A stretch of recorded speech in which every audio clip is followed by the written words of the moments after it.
I think this is one of the most important skills for your irons, but it's something you can also apply throughout your game as well. We're talking strike. How do you train the center hit? Think about it. When actually do we think about training a centered hit? We're too bothered usually about backswing, downswing, when actually sometimes we forget what we're meant to do. I'm saying it angrily because I do it all the time. Let's stick it to this drill. Boom, let's go. You can stop the gear effect potentially causing big hooks, big slices, and getting that feeling of compression.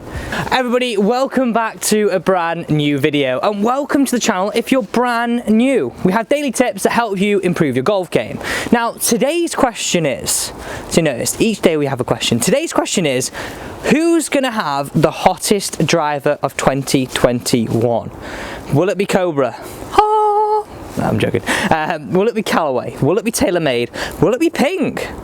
Who's going to have the hottest driver on the market in your opinion?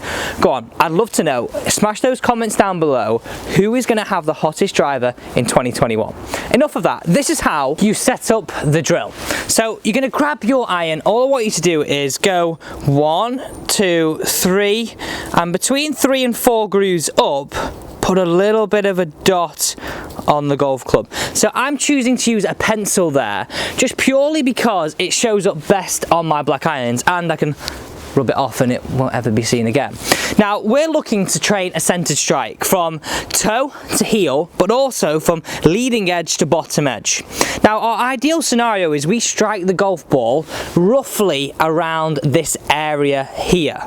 Now if we can do that, we're going to get optimum, biggest bang for our buck. I've noticed I like saying big bang for your buck. I don't know if that's a northern thing or something that I've just made up. Probably some deal program somewhere I've watched on TV.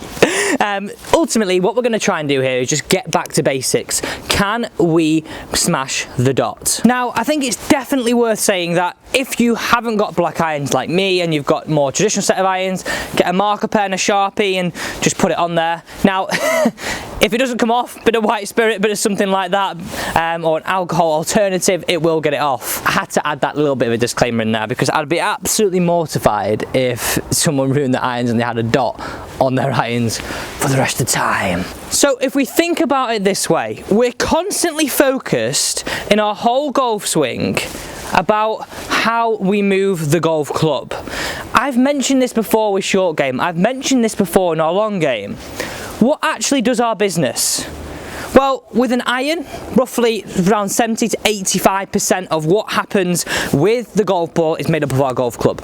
Around 85, 90 is made up what happens with our club face and our golf club again with driver and putter a little bit higher. So as you get less loft, the more significance the club face plays on the direction, the curvature of your golf ball.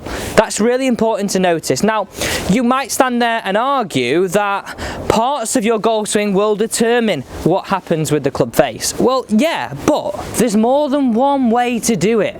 You have to think about this, and this is what amazes me all the time. I've been lucky enough, as you know, to caddy on the European Tour. I remember this so clearly. First event, caddying Leopard Creek. What a place. I thought I'd died and gone to heaven. The golf course was unbelievable in South Africa. Unbelievable. So shout out to people in South Africa.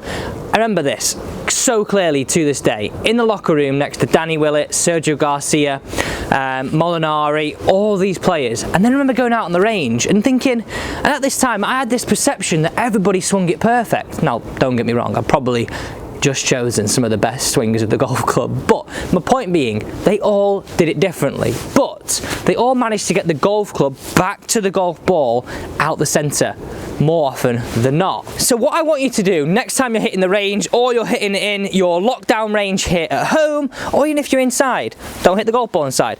Can we just get back to basics?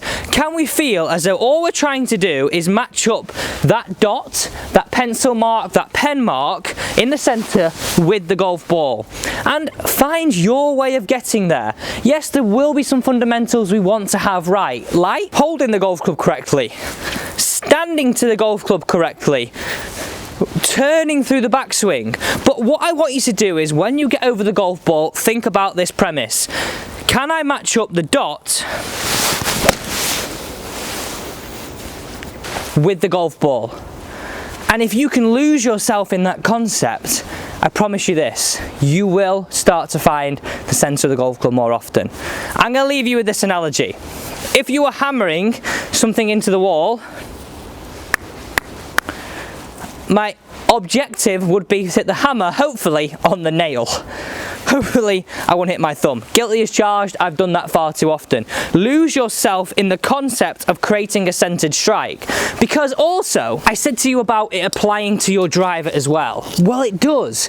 Because if you can start to train a centered strike with driver, you can stop the gear effect potentially causing big hooks, big slices, all those left to right to left shots, whatever you want to call them. Training a more centered strike with whatever golf club we're on about will help us become a better golfer. I promise you that. Centre strikes, less curvature, off to the left, off to the right, more control, less of those unexpected ones is what I would say. So there you go, a nice simple one, the dot drill we'll call it. You guys can name it for me. Thank you so much for joining me. If you haven't already, smash that big red subscribe button and join this team.